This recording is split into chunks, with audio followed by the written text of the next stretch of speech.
Discover how smarter project insights can lead to better project outcomes.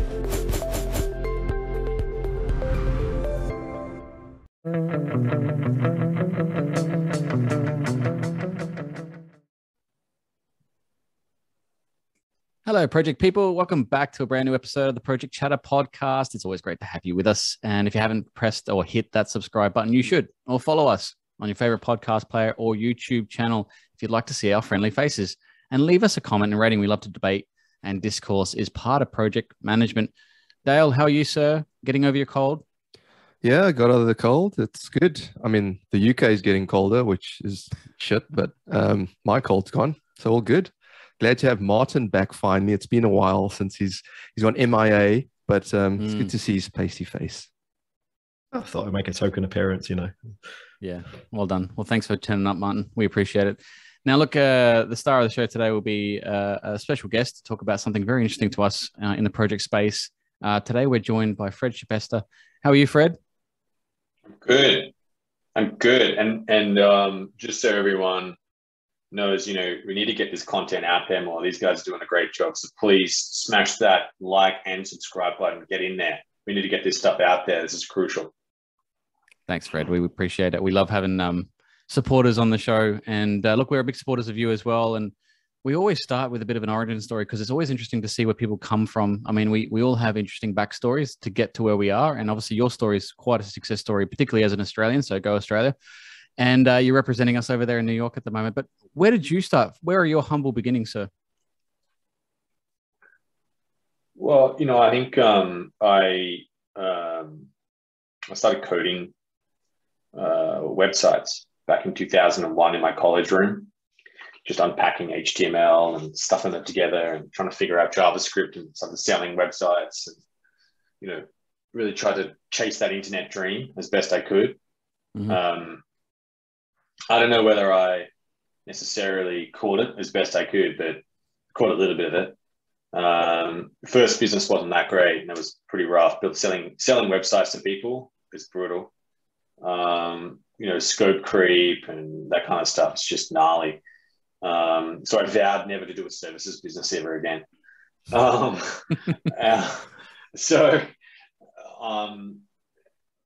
know, and then I think, you know, built credit card finder, just, you know, started building it on my kitchen table with my, you know, co-founder, Frank. That's Frank Restuccia. We've been working together I think we worked it out. We started together hanging out like 2002. So it's 19 years. 19 years. That's longer than I was actually married, which is, wow. So we've been married a long time. We actually made a ring. This is an insignia ring. I don't know if you've seen that. It's the F and F. Yeah. F and F ring. So that it's kind of cool. Cute. Yeah. I wear that. Cool. I wear that every day. And you know, we really complemented each other. And I think I was more the creative innovator, and he was, you know, and still is, you know, the analytical, you know, financial, you know, real stabilizer of everything I do, really, or everything I'm involved with. I think people ask him, you know, why do you still keep working with that crazy guy? I'm like, I asked him the same question actually a few times over the years. I said, and I just got to ask, why do you work with me? Like, it's just it's such a journey in a head. Like, it must be so intense. And I think I just bring a lot of creativity and a lot of innovation and just keep pushing forward and just keep like relentlessly, just relentlessly pushing forward, just nonstop. And Frank also relentlessly pushes forward as well. And I think that's what makes us a good team in that sense. You know, I think that when it comes to why am I like that and where does that come from? I think, you know, as a child, I had extremely intelligent parents, you know, 2 doctors. And so any sort of argument I had, I'd have to be, you know, they're exceedingly intelligent And so I had to be exceptionally, like, I was just, a young kid. So every argument we had, I had lost. And in order to combat that, what I would do is I figured, I was like, how am I going to win this? And so what I did was I'd move the battlefield and I'd move it to something new where you can't, compete against me because we're on the same battlefield, because you don't know as much as I know. In the sum, I have like 1% more information than you do. And so therefore, we can compete. And so I think that's where that natural mindset comes from. And I think it just luckily served me, right? So I was quite a rebel at school, like brutal, just fought and, had a full, a few fights in the schoolyard as well, may as well. And, but most of them I did all right with, some of them not so good. But mainly I used my words to get myself into a lot of trouble. And that's where sort of a lot of the fights came from. I would just push and push. And I think that translates when used constructively, but into growth and innovation, which I think is probably the last bastion where creativity lives and where competitive edge lives in, organizations these days. There's just not much edge in other places. You've got to push forward. You've got to go in order to compete with major organizations. And it's just lucky. I think it's just luck. That's just luck that my rebelliousness, I was able to translate into something that actually was used for good. That's, unfortunately I could have used that, maybe I could have been probably a good bikie, or like, the only other thought I had is I think would have been a really, really good warlord, like just, getting new technology, using it and just, decimating civilizations just because, and, putting, Schebesta flags all around the place, and Genghis Schebesta would have been born. But, in some small way, maybe, just maybe, that's not super constructive. And it's just great that I get to use that to actually help people and help them make money, help them save money with fun. Yeah, that's great, Fred. And I love the idea. So the strategy, the command and control, art of war type style things is great. And it's great that you can pay tribute to your parents like that. And they've obviously given you the tools to be a great entrepreneur, and Finder is a great success. And so for our listeners who might think, why we got Fred on the show, because it's a little bit slidewards of a standard project professional. I think there's a lot of synergies with what you do and how projects are delivered. And that element of creativity is actually stifled a lot by pressure and the burden of reporting and facilitating really high pressure projects. And I think it's a reminder that creativity is really, and innovation for that matter, is really important to projects, especially when they're difficult, right? When you want to find a solution, and it's not that easy to find in complex projects. Fred, we're gonna dip into the topic today, and I think blockchain is very interesting. And I don't pretend to be a professional or an expert. I don't know if anyone can, but you're way ahead of us in terms of understanding. And we love to set a bit of a baseline for our listeners as well. So from your perspective, what is blockchain in a simple understanding? Blockchain is just a database that's permanently on the internet, and anyone can access it. And that's pretty much it. Like, you can commit records. They cost obviously more money than doing a database, and they're publicly accessible by anyone. That's essentially what a blockchain is. That's probably the best explanation I've ever been given. I don't know about Dale and Martin, but I love the fact that we can keep this simple, and I think the listeners will agree. So in blockchain, we've heard of blockchain in the market. We've seen, with crypto and other things, which we'll get into today. And, Dale and I, before we started recording these shows, we wanted to see how would blockchain be applied to projects. And we were talking about a project, Port of Rotterdam in Europe, where they have a smart port. They're actually using smart contracts or ledgers to engage with their suppliers, and they have blockchain as the technology behind that. Do you see blockchain improving projects in general, like infrastructure or just general projects across the line? How would they do that? How would they go about deploying blockchain in project spaces? So I think blockchain is, to me, much like TCP/IP for the internet. And over time, we're just not really going to talk about blockchain as much as, there'll be some agreed blockchains that we use. It'll sort of, rub out, and that layer one and layer two whole debate going on, which is about speed and cost right now, because, Ethereum's like $30 a transaction, $40, even up to $200 a transaction, which is just not effective. If you were running a port with $200 transactions, you'd be, there's no point. Yeah.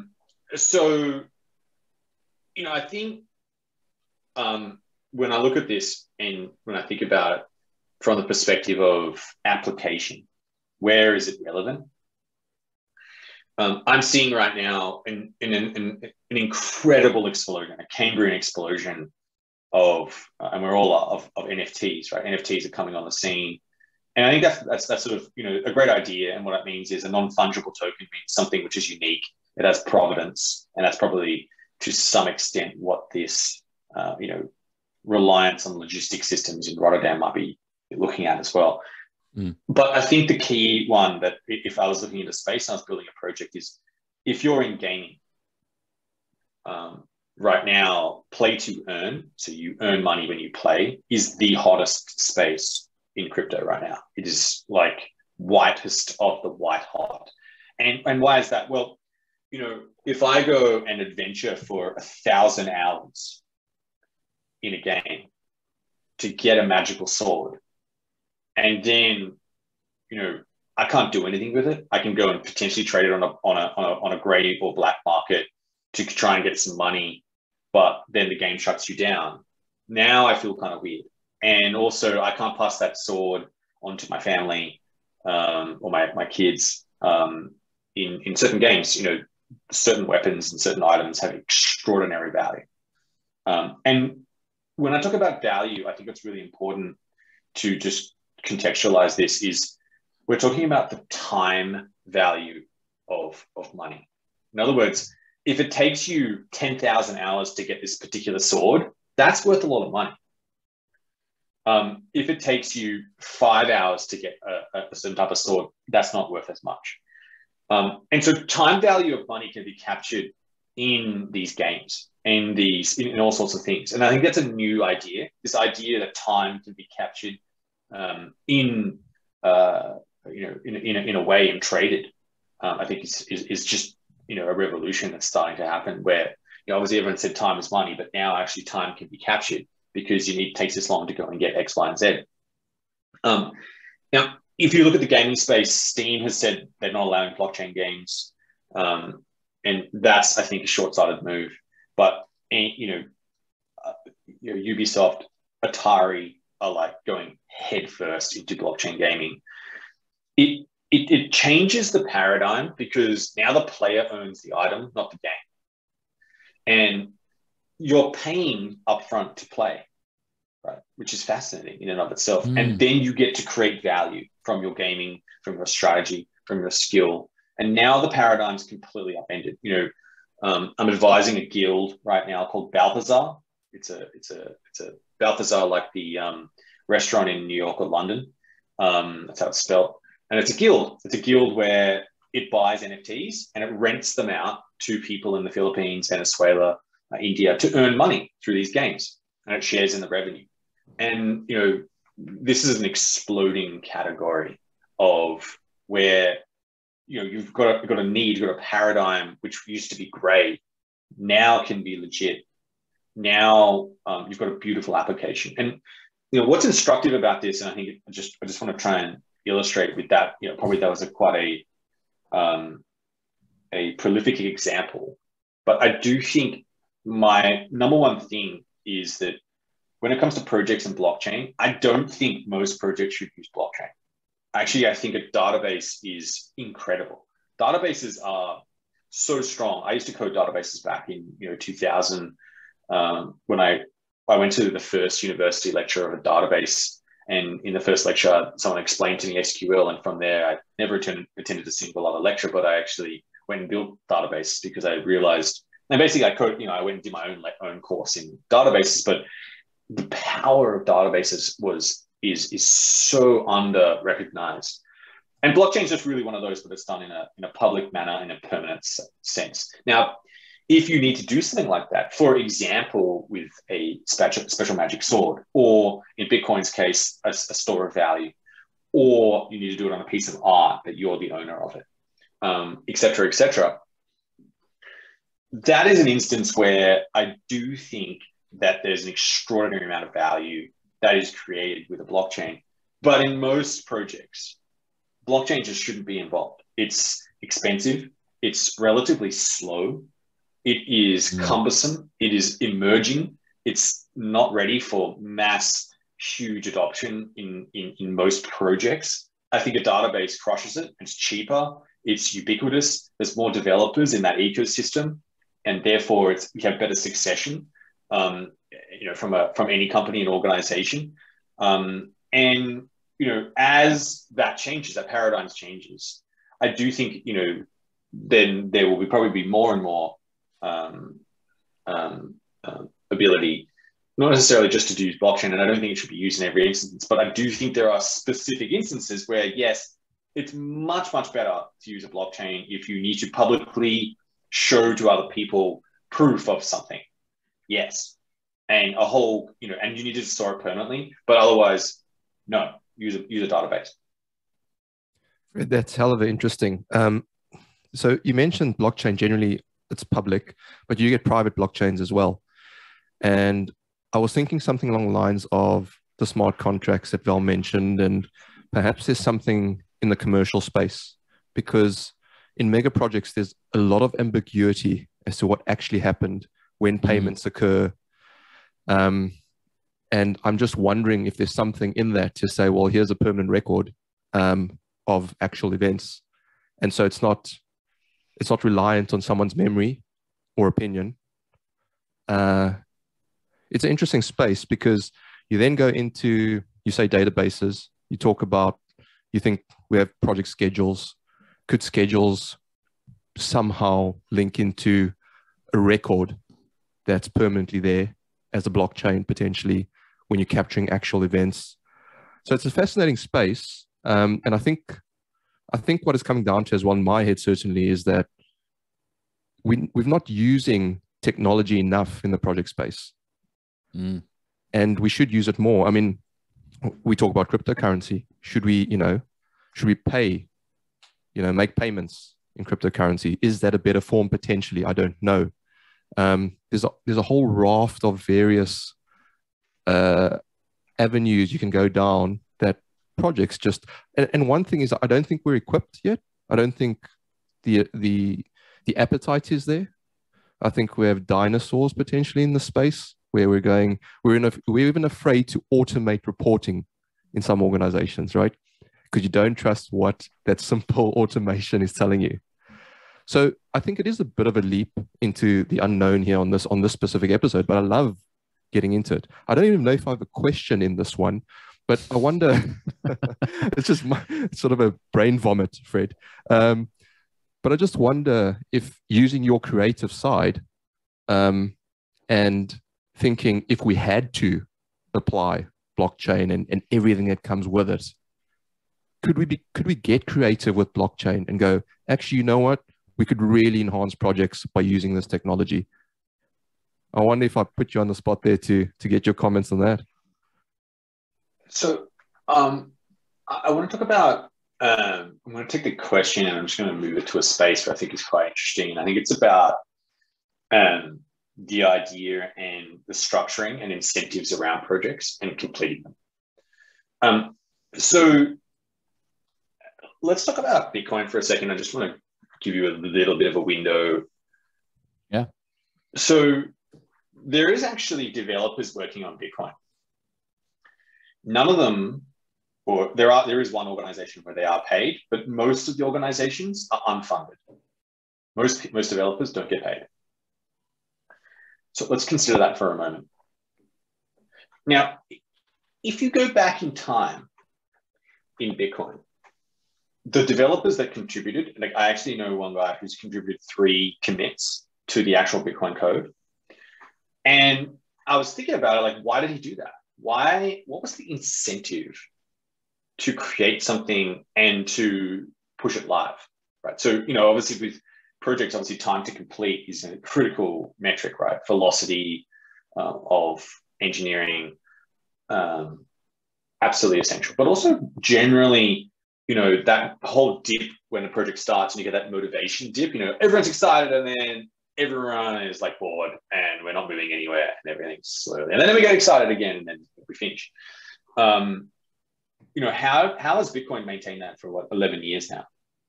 Fascinating idea, right? My submission here is that, and this happens with other crypto projects as well, but what happened in the early days is this Bitcoin thesis, this philosophy around, a store of value, a hedge against centralized governments and their printing presses. People believed in that. Right? They took notice of that. They said, yes, I actually believe in that and I want to get involved with that. And I think what happened was that they loaded up themselves. They owned the coin. They owned Bitcoin early on in the days. They may have taken 10,000 Bitcoin because it was, a couple of $1,000s. And they said, look, I want to buy into this.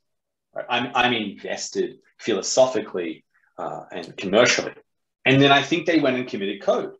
They went and were incentivized because you've got this new structure, I think, where you've got the distribution, the decentralization of people committing marketing, they're committing project management, they're committing development, engineering, all sorts of different things to help a project, to collaborate in a way, to orchestrate and make actual things happen.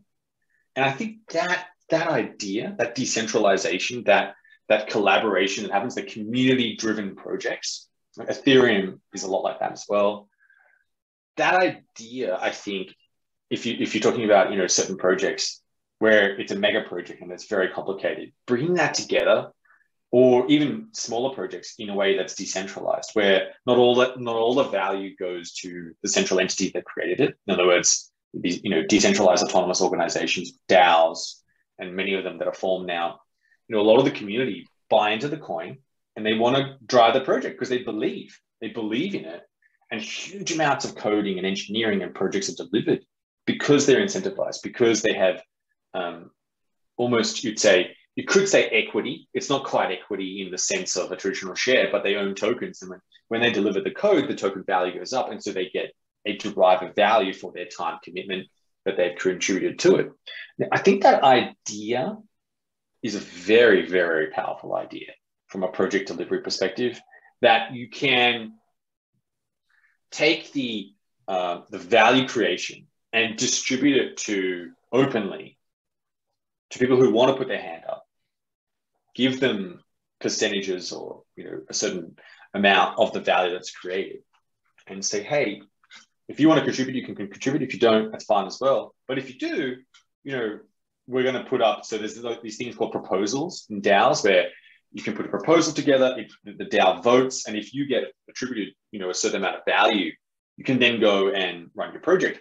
Now, I think the running of DAOs has still got a lot of work to do. And I think there are people who in this world could contribute a lot to that. So governance has been done around the world, and through, maybe 10,000 years of human civilization, there's been studies about how governance should be done. And I think that's probably where it's lacking slightly, some tools around this. I think there's probably some weakness in there, but the idea of a community driving an outcome and creating, you look at Bitcoin, it's over $1 billion in market cap. Like, you think about any unicorn company without a CEO, no marketing department, no HR department, no IT department, literally no phone to call, no office, there's nobody home, like you can't speak, there's no one to call except for you can look at the code, otherwise there's no one there. That idea that you've created a $1 billion company, or company is a strong word, but entity, from the collaboration of a community of people, I think is a revolution in project management. That's hell of interesting. I think so. Val and I have previously mused over what if you gave, I think you've just said it as well, each person on the project some sort of stake, share in the outcome.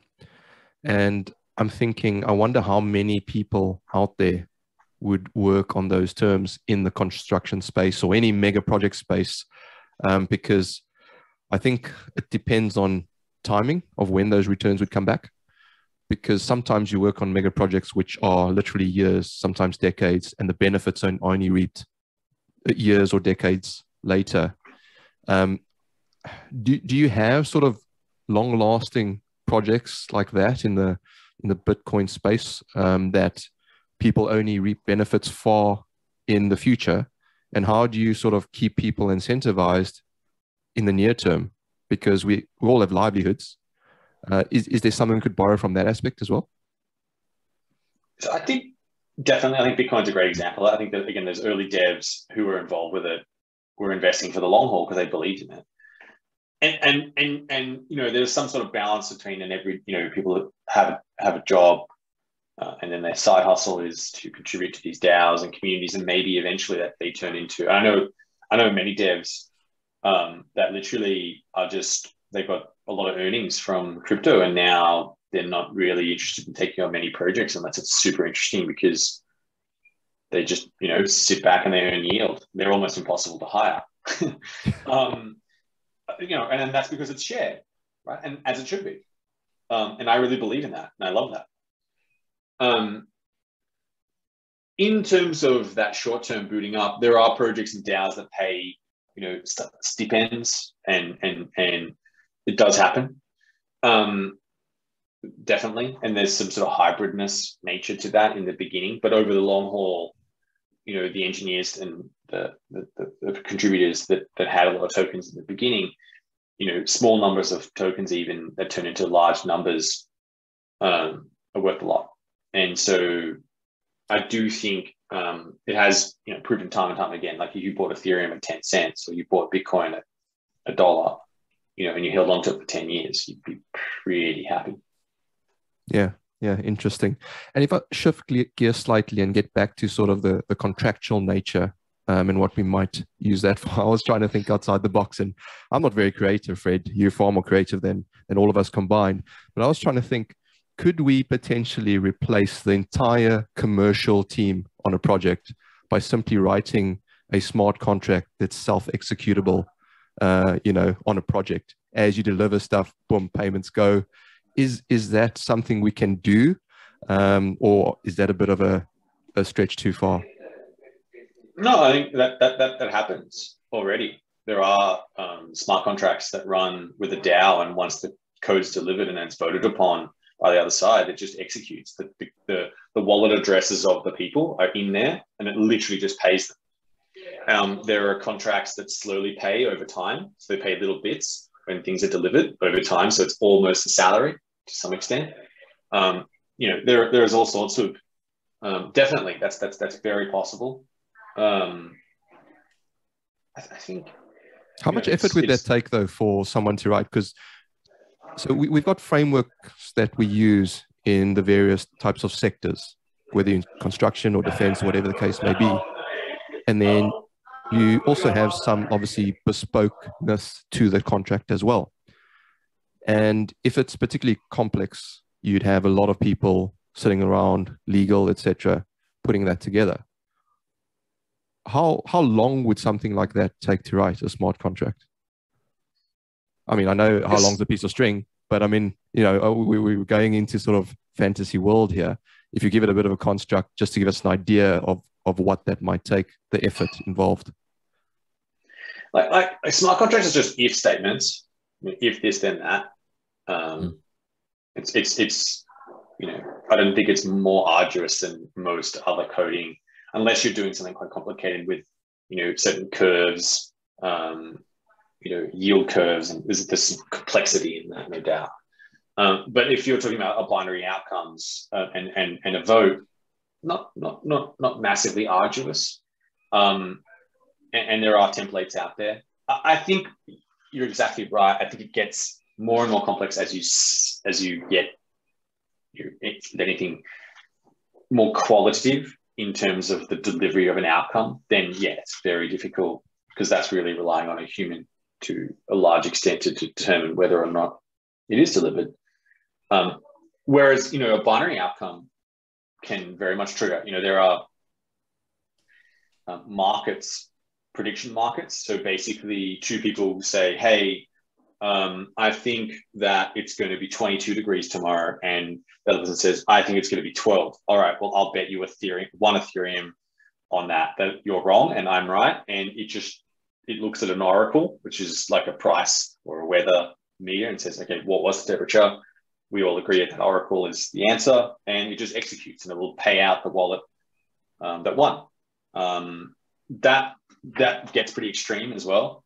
You take that to a very, very, very extreme manner, but oracles are quite fascinating. I do think there's a lot of innovation and space for oracles potentially in other industries where people can categorically come across and determine what is the answer to this particular question on this smart contract, and it needs to be verified as well. So oracles tend to use multiple locations to some extent, or it depends on what the particular thing is, right?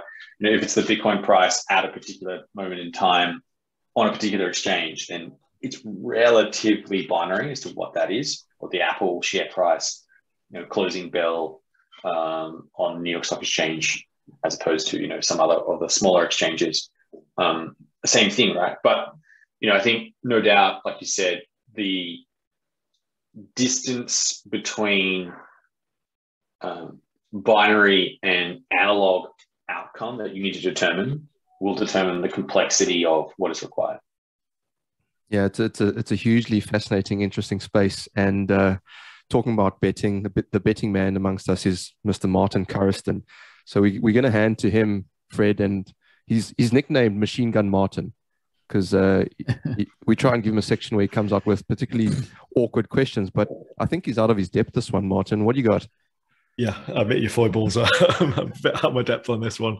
But one thing you did mention earlier was that major construction projects probably aren't ready for blockchain at present for the reasons you described.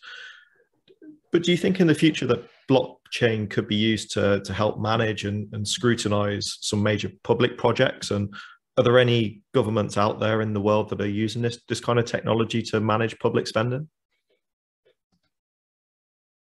There are some land titles that are going, in certain states in America that are, land titles are quite actually extraordinarily complex in America. It's not, most of the places aren't actually documented. It's, if you have enough of a legal case that you own this, then you do. It's actually really weird how it's operating. I think the blockchain might be some good use case of that. I think a good example might be an airplane. So, an airplane's a pretty big project, and each of the pieces and where they've come from and their tag and, the provenance of them in some sort of public way could be interesting. It may be hybridly public, it could be amongst the manufacturers and the actual carriers that they can share that and understand that. I think that might be interesting, and understand the provenance of any particular thing way back to an actual machine as to when this was done, and that might inform other airplanes at the same time. It could be in a train as well. There's some interesting, where it's like high value but very intricate, and in the same way many moving pieces in that sense. I do think that there are interesting adaptions and interesting uses of that. Whether or not that's public, it's not quite. But the obvious one would be to do a vote with the blockchain. Like, that the voting is not on the blockchain. Not quite. Like that should just be, that's the most obvious one. It'll just remove all these court cases and all this business around how things are done. And you can only, it's public, it's immutable, it's verifiable, everyone can see it. Right now it's all smoke and mirrors, right? There's 14 people in a basketball court gymnasium counting pieces of paper And why are we doing that? That to me seems unusual and probably one of the most democratic moves that a country could do. Whether or not they would do that is a whole other question. Yeah, it's probably could be an interesting one in the future. So Val mentioned before you've got a book coming out. Are you mentioning the world of projects in this book? Or are you kind of touching on more the crypto, the future of blockchain? What should we look forward to in this? So the book's called Go Live. It's I think it actually hit a bestseller on Amazon, which is kind of cool. It actually under the project category as well. And Go Live is about a mindset, right? So the third actual value at Finder is Go Live, which is a bias of taking action and getting things live on the internet. And I think one of the important things and what's instructive about this is it's a mindset. It's a set of principles that I use to go live, to launch something. And motivation, I think is a critical one. Mindset, how to deal with problems, and it's a whole series of stories of problems that I've experienced and how I dealt with them, and things I've launched and projects, and the story and the background and why I believe in this. And it's really just grounded in in the trench, with the bones and the eyes and the spleens that are gushing from the floor experience, right? Want to give us a specific example? There's many. So let's go back to this idea, I think, Val, you mentioned around innovation. And I think, we touched on before, Dale as well, is, how do you ensure a project, in terms of scope? One in the book, one of the principles is be remarkable. Being remarkable is where you will, you imagine if you didn't build your project and instead you said someone else did, and you came to that project and you used it, would you go and remark to your friend about that project?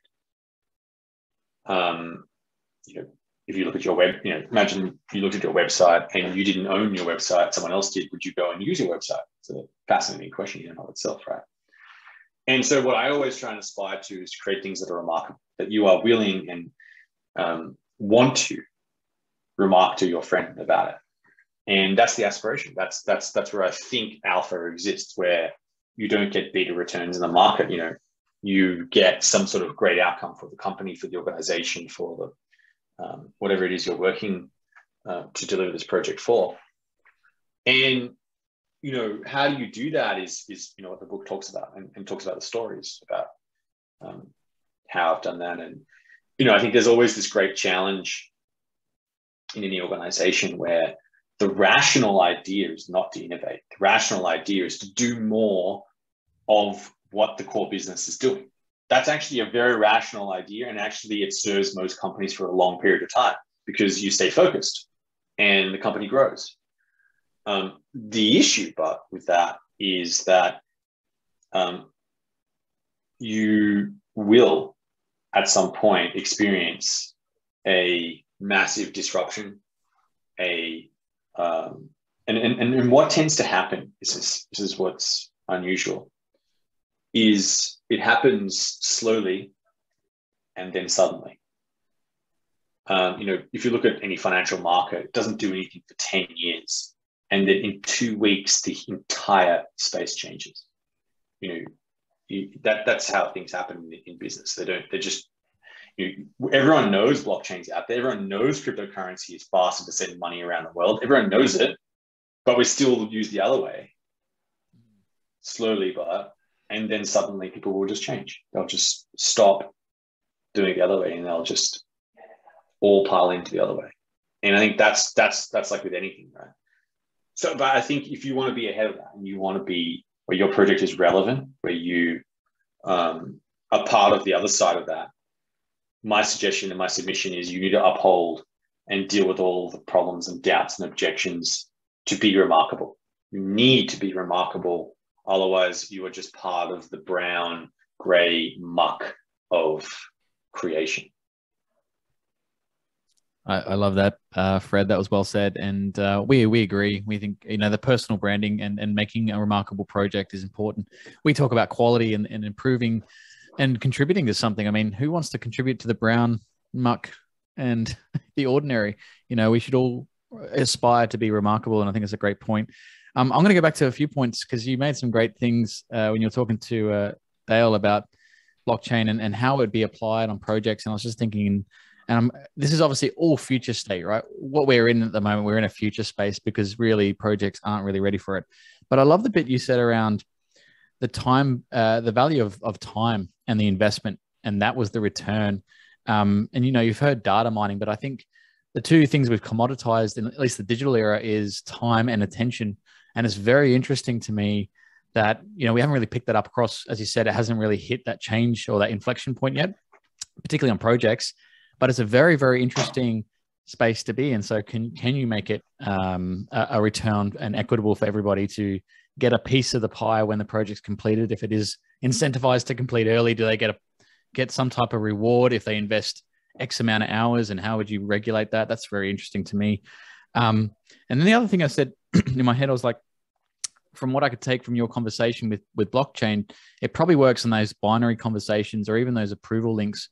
And I said, okay, well, where on projects, big projects that happen, and Dale and Martin would know, we've worked on a few software projects. So where there's, you know, like a rail system will have a control system within it that's software based that'll run, you know, the trains and where they are in terms of situ.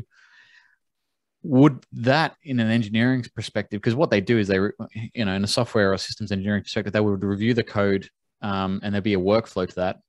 And so from a quant perspective, there would be some type of an improvement or a workflow chain of work. And you could approve, review, check, and obviously execute the code in that linear fashion. Does blockchain and that kind of technology work in that linear space where you've got something like that? Could that be something where it could be applied?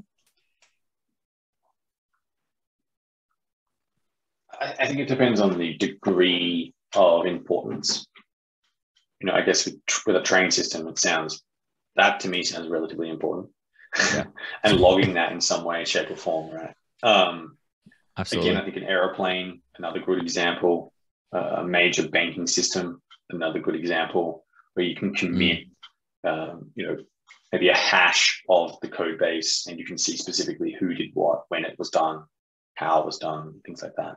That may be instructive. But, you know, I think in the general sense, these things have been solved in other ways. I think through databases and things like that. And, you know, I think they're like one-way transactions where they can't be changed afterwards and things like that. There are sort of instances, I'm assuming, and I'm not my train management system development skills are improving still. I'm still in beta mode actually on that one. You know, I just think it's a little bit more scale. Like most of these cryptocurrency teams and projects are actually quite small teams.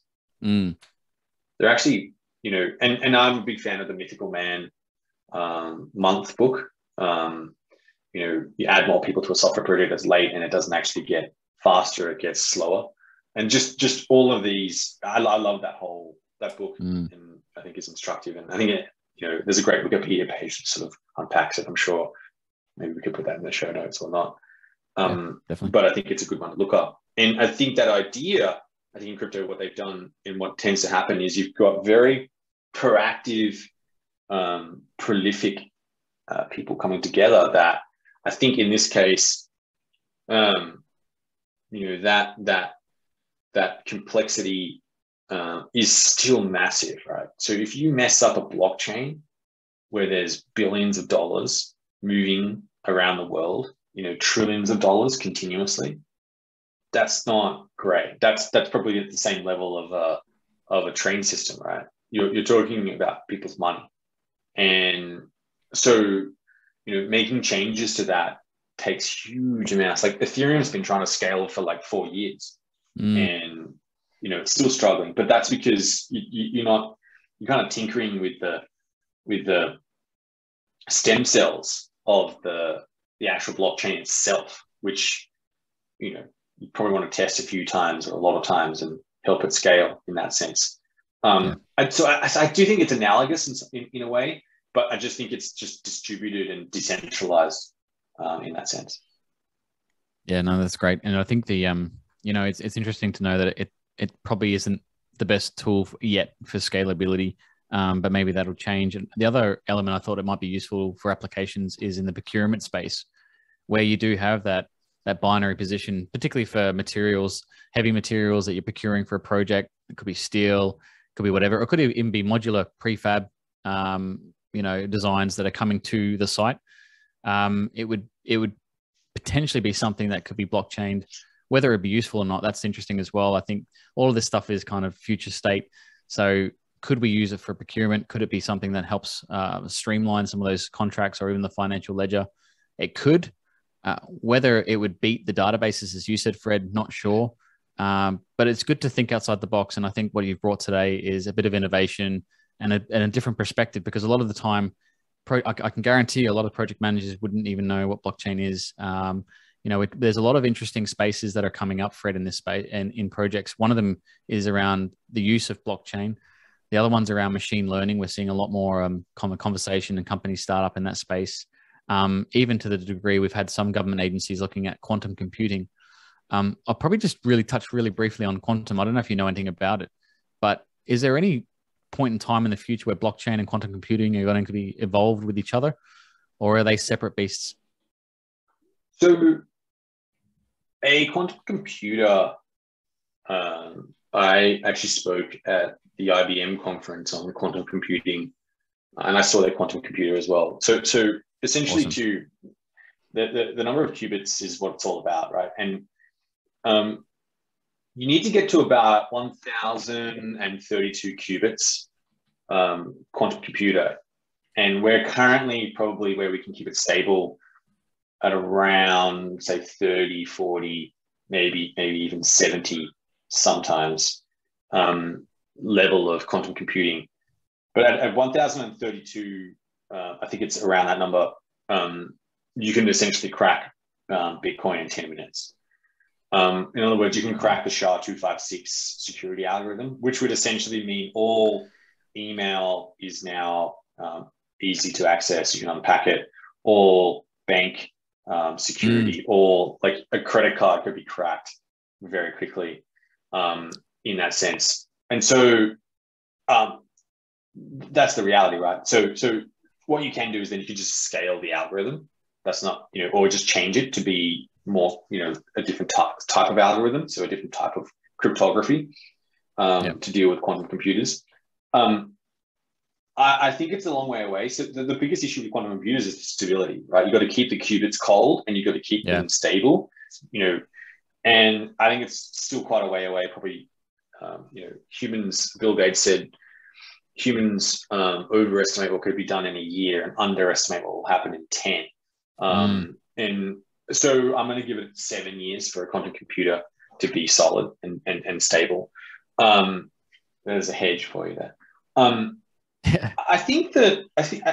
just don't think it's. Let's go back in time, right? So I was thinking about this. I'm living right now on 34th Street in New York City, right? So I literally, out my window, I stare at the Empire State Building. Now, let's think about that building for a second.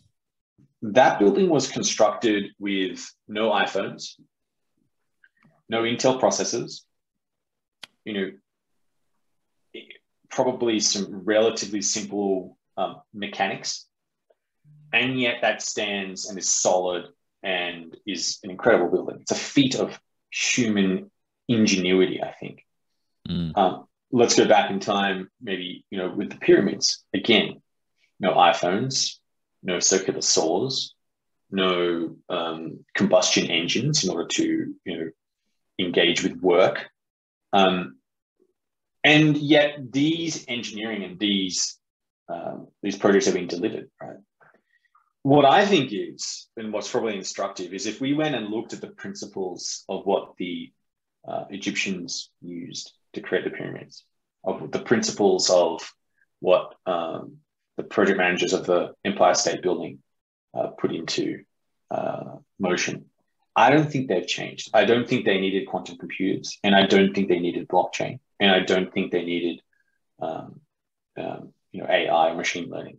I actually think that those principles are about softer skills and communication to a large degree. And I think that probably is where there's an awakening, which has probably happened, I'd say probably in the last 20 years, of this idea of soft skills and communication and sharing tools in that sense. But I don't think it's changed the ideas of what's important in delivering a project. I actually think those are maybe even need to be called out even more. A really definitive guide of principles to delivering projects, like the canonical book. I don't know what that is, or maybe I'm talking out of my school, but I'd love to know what that is, because I think there are probably things that everyone, that's why I touched on the Mythical Man one, but maybe there's a better one. The Phoenix Project, I think, is another great one for software delivery. But I think that's probably what will help more, is documenting these principles and sharing them in that sense. I don't think technology is the answer for delivering great projects. That's great, Fred. I 100% agree with you. We've had a few podcasts where we talked about soft skills and behavioral skills and leadership, and how that really does drive projects, including culture. Having the right culture fit. You would know this running your organization. If you don't have the correct culture, nothing's getting delivered, particularly in any efficient or effective way. And I completely agree. I think technology is somewhat, it can be a burden or a distraction when it comes to delivery. And this is the fine balance in project management, right? Is how do you get that technology, process, and people formula right? And the other element is I think Elon Musk subscribes to us, and I'm glad you mentioned it as well, about first principles, really breaking things down into understand, not just continuously improving for the sake of continuously improving, breaking things down and saying, what do we really want to achieve out of this? How do we get the most out of this? And I think that's a really great philosophy for people to apply on projects. So I managed to get Elon in there as well, Dale. How's that? Thanks. I was wondering, Val, how you're going to get Elon Musk's name into this episode, because every episode, Fred, he has to mention Elon's name. But anyway, just sticking with what Val mentions there around your own business, Fred, I'm intrigued because you speak a lot about creativity, you being a rebel yourself. How do you sort of create that space where your organization is creative, but also pulling in the same direction? Or do you not want them to pull in the same direction? Yeah, so I think the way we sort of look at this, and I think this is what a lot of organizations probably do, but it's really hard to pull off, is we create a separate team. And we actually created a separate organization, which is Finder Ventures. And it has its own shareholding. It runs and ran separately, right? We put it on a different floor to the rest of the company, and we separated it. And they don't need to come to any of the other meetings, and they don't have to adhere to other things. But there is a collaboration at a higher level between the performance management of the team and things like that. And I think that's what Amazon's done as well, right? So when they have their pizza teams that spin up, they put AWS, I believe, in South Africa, if I'm not mistaken, Dale, to boot it up, because they wanted to go to where some of the if they could run it from South Africa, then they can run it anywhere. Yeah, right. And Amazon's got like a full-on research and development whole squad organization that pumps out a lot of the ideas that come from Amazon. I think that's how and it's called a separate name. It's not called Amazon. It's called a different name. And I think that is the same way that many of these organizations operate. They create and they push out a separate entity, and you keep the main business running because you want that to happen. You want it to get more efficient, incrementally improve. And, I think of that like innovation in an organization. What it gets killed by is these antibodies that naturally come about, and they sort of, in the company, they slowly just take little nibbles, and slowly the innovation crumbles and dies, and then the teams get folded back into the main thing. That's what should happen. That's actually great because the company is disciplined, compliant, and focused, right? That's a great company. But it's not great if you need to create something new. You need essentially a resistance to the antibodies. And those normally come in KPIs and huge amounts of structure and reporting. And I just basically delete all of that. I just don't write me a report. I don't want a report. Just show me a product. Let's not talk about, we don't have any KPIs. There's no KPIs. It's just deliver or don't. And then, shut down or continue. That's sort of a on off, like a train driver, and I think that, I always remember this anecdote I was reading about Six Sigma, and there was this guy, I think he worked at a car company, and he became the CEO of 3M that made the Post-it note. And he brought Six Sigma into 3M, to reduce the errors and to make it more and more reliable. And the issue happened then, Six Sigma produced no innovations, very few during that period, because everything sat in the middle, sat in to continue what they were doing, right? Incremental improvement. And I think of it like this, you've got, and I think this is this Japanese idea, right? This continuous Kaizen improvement. They do it, remember the first Walkman and how chunky it was, and they got smoother and smaller and beautiful, and the cassette closed just like a Chanel, makeup, just that sound of a BMW door closing. There was something about that tape just closing from the Walkman, right? And in the same way, Sony also made the PlayStation. Now, a PlayStation and a Walkman have nothing to do with each other. Maybe they might have an auxiliary plug or not. But that's a disruptive innovation. That's a giant leap forward. And in other organizations like Nintendo as well, they made, you may think of the Nintendo, the Super Nintendo, the Nintendo 64, and then you've got the Wii.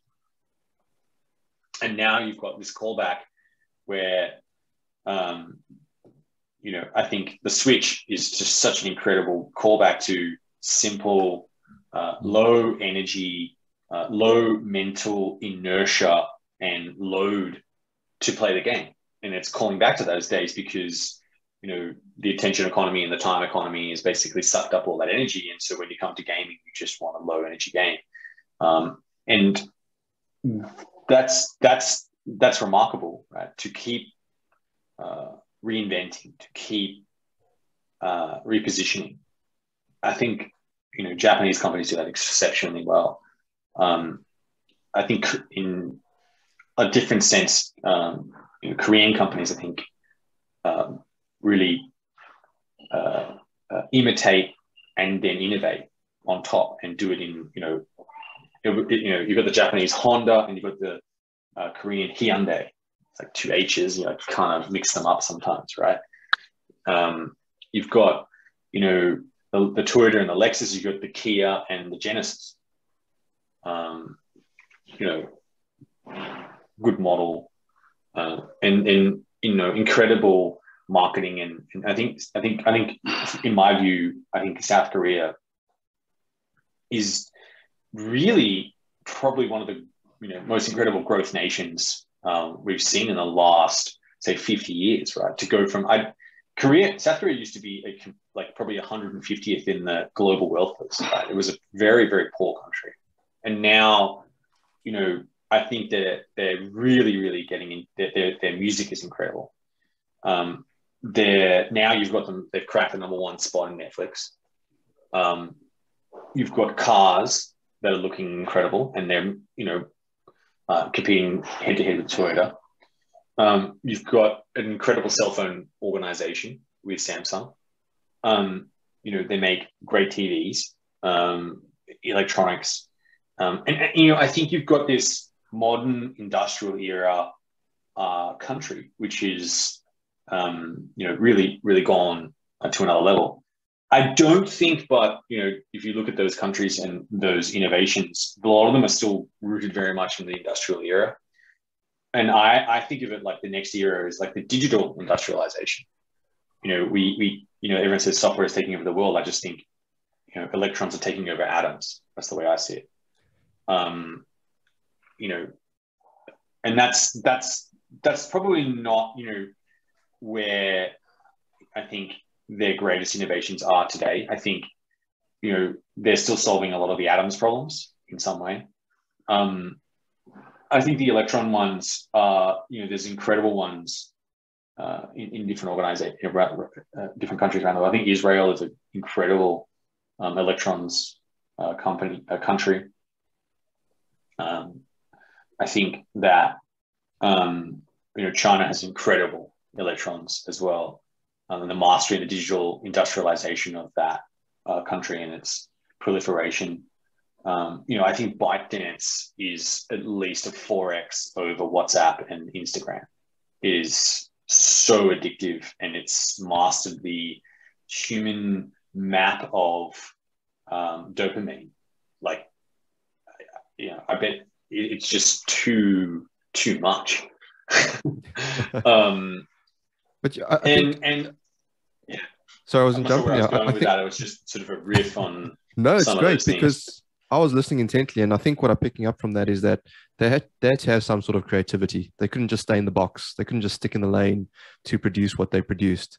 And it makes sense to me. Look, I mean, I would have loved if we had more time to go through all the principles in your book as well. The one that sticks out for me is zig while everyone's zagging, and that's probably a whole rabbit hole we could go down. But I guess folks just have to go out there and grab Fred's book. Look, I do want to make a little bit of space quickly just for the feature. Fred, if you're up for it, just to hand over to Martin. It's really quick. So Martin, over to you. Yep. Thanks, Al. Quick feature for the end of the podcast. 5 quick fire questions all about yourself. It's called Fiverr. So if you're ready and willing to give it a go, let's make a start. Let's go. Okay, question number 1. Early mornings or late nights?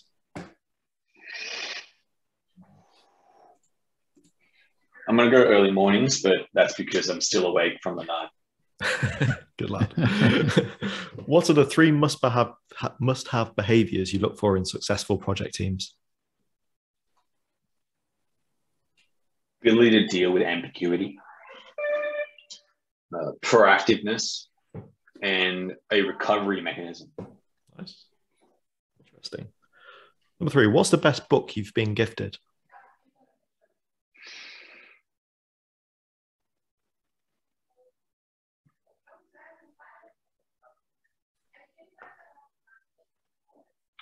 That's a really hard question. I'm not sure what. I'm trying to think of the books that I was gifted. I don't have them in my mind or off the top of my head because I tend to buy my own books. So, what's the best book you own then? What would you recommend to our listeners other than your own? I've read a lot of books, and I love books. I think they're incredible space for knowledge. I think the biggest challenge and the biggest thing that great people who are delivering projects need to understand is they're actually investing capital. People's time is capital. And so, I'd look at, read a book like, Common Stocks, Uncommon Profits. Now, that's an investing book, which is really interesting, right? But it goes through the 15 things to look for in a great company. And from those 15 things, I think if you look backwards from an investor perspective, you look at the traits that are required looking forward, and this is what, Fisher looked at what a growth company is all about. I think it's instructive. Great. Nice. Yeah, I made a note of that one. Thanks. Number 4, what's the biggest mistake you've made on a project? Change scope too many times and just fizzled it out. Sounds familiar. Okay, last one. If you could choose to be stuck in a lift with one person, who would it be and why?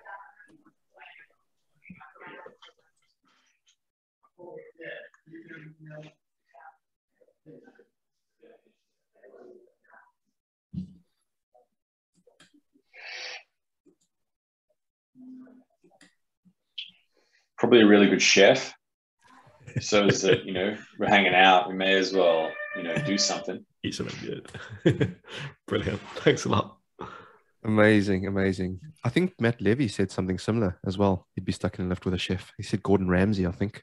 But anyway, Australians have something similar in common. They want to be stuck in lifts with chefs. Very hungry in those lifts. Anyway, as we head towards really good sushi chef, probably sushi. Yeah, nice. But Fred, thank you so much for your time. Before we let you go, are there any thoughts you want to leave our listeners with? Well, hopefully I've shared a few. But I think with any project, I think what's important, and maybe this is my thought is, I think one of the most critical things is to write down what the project is going to do, and then also write a secondary list of what it's not going to do, and sharing that. I think there's too many times when we write down the things we are going to do, and we don't actually define what we're not going to do. And by defining what we're not going to do, that's probably where the spicy conversations actually should be happening. And I think it delivers better projects. Well said. Val, any final thoughts from you? No, Fred, look, we've finally got you on a call. It's great for you to join us, and thank you for spending some time and demystifying a few things around blockchain, because we're just numpties on this call, but you've really enlightened us. So thanks for your time. Really appreciate it. Thank you. Well, folks, that's all the time we have on this episode. If you like what you've heard, remember you can pay it forward by sharing a link to this episode on your social media. A massive thank you once again to our guest, Fred Schebesta, and thank you all for listening. Until next time, we say stay safe, be disruptive, and have fun doing it. From me, Val, and Martin, it's bye for now.